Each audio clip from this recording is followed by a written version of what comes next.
Gadis kecil berumur 10 tahun itu bernama Kathy.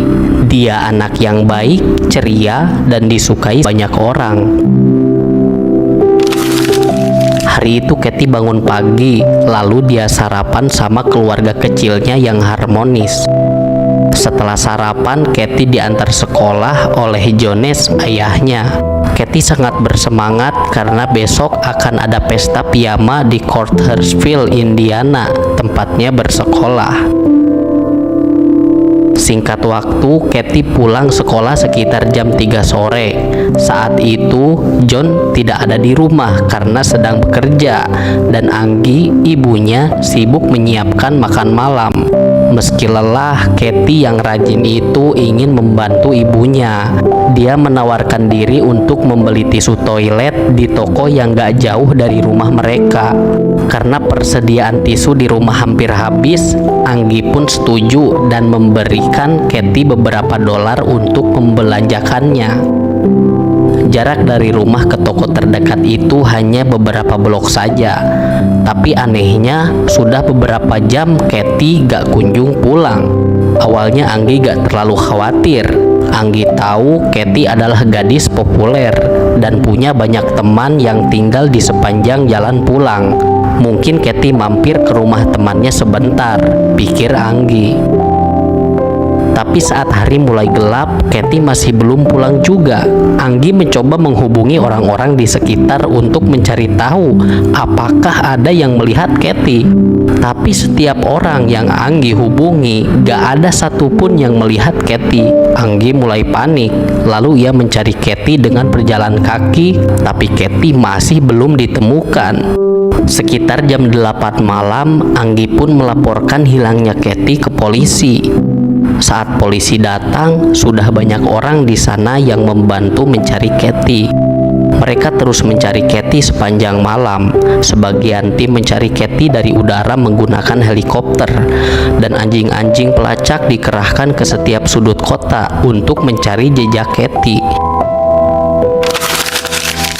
Malam pun sudah berlalu, dan matahari mulai muncul dari timur. Anjing-anjing pelacak mengikuti jejak Kathy sampai ke rel kereta api. Tapi kemudian mereka kehilangan jejaknya di sana. Jejak Kathy berhenti tepat di dekat rel kereta api. Polisi menyebarkan poster hilangnya Kathy di beberapa tempat. Kathy digambarkan sebagai gadis kecil dengan rambut coklat sebahu dan mata coklat.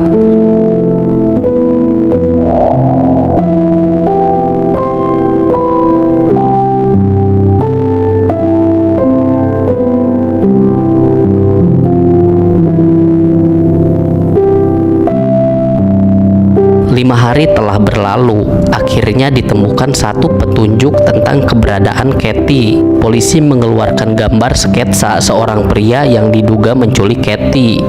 Pria itu digambarkan sebagai orang yang kurus dan berkulit putih, berusia 18-20 tahun, dengan rambut hitam dan kulit pucat. Sketsa itu dibuat berdasarkan cerita seorang saksi yang mengaku pernah melihat anak yang ada di poster, yang tak lain adalah Kathy. Saksi itu mengaku beberapa hari yang lalu ia melihat Kathy di dalam mobil pick up dengan pria tersebut. Mendengar kabar itu, orang tua Kathy langsung menulis surat memohon agar Kathy bisa kembali dengan selamat.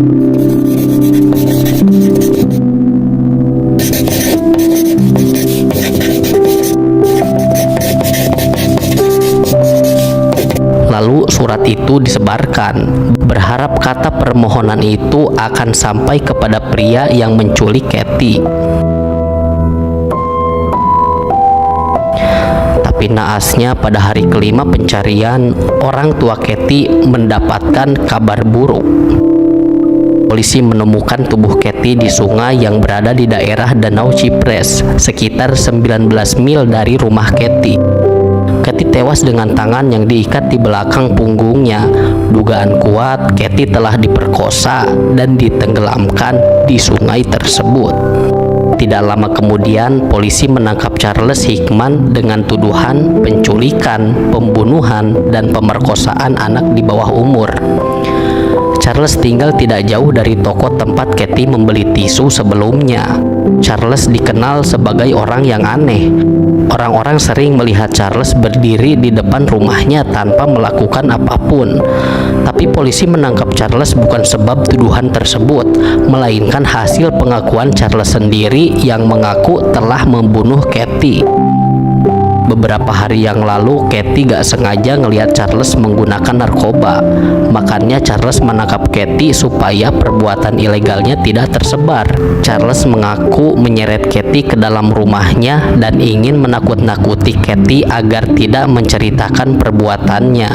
Charles kemudian membawa Kathy ke sungai dan mengancam akan menenggelamkan Kathy di sungai jika Kathy berani membocorkan perbuatan kriminalnya. Awalnya Charles hanya menakut-nakuti Kathy tanpa berniat membunuhnya, tapi Kathy terpleset dan gak sengaja tenggelam. Karena panik, Charles pun kabur dari tempat kejadian.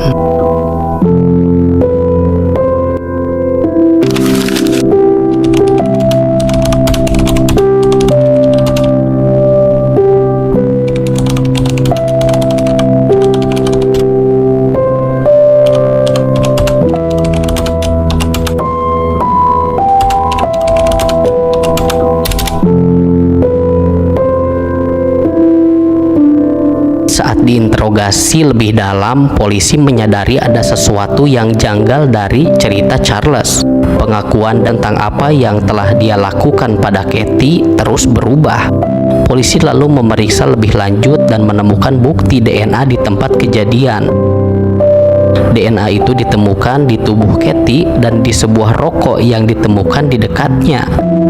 Setelah diperiksa, DNA itu ternyata bukan milik Charles, melainkan milik seorang pria bernama Anthony Ray Stockelman yang merupakan ayah dari 3 anak dan tinggal gak jauh dari rumah Kathy. Setelah ditangkap, Anthony membuat skenario sebaik yang dia bisa. Tapi jejak dan bukti yang kuat sudah gak bisa dibantahkan. Akhirnya Anthony mengaku bersalah dan dijatuhi hukuman mati atas pasal berlapis hasil dari kejahatannya. Tapi hukuman mati dibatalkan. Jaksa mengumumkan bahwa ia akan meminta hukuman seumur hidup saja untuk Anthony tanpa pembebasan bersyarat.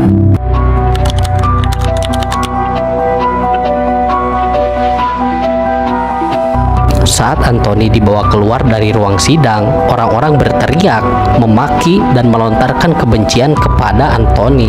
Banyak orang yang merasa Anthony seharusnya dihukum mati saja dan langsung dikirim ke neraka. Tapi tampaknya Anthony sendiri lebih baik mati daripada harus dipenjara seumur hidup. Karena ternyata polisi memasukkan Anthony satu penjara dengan Jared Harris yang merupakan sepupu dekat dari Kathy. Jared benar-benar marah sampai ia menyiksa Anthony di dalam sel dan mengukir tulisan dendam Kathy di dahinya untuk mengingatkan Anthony seumur hidupnya atas kesalahannya.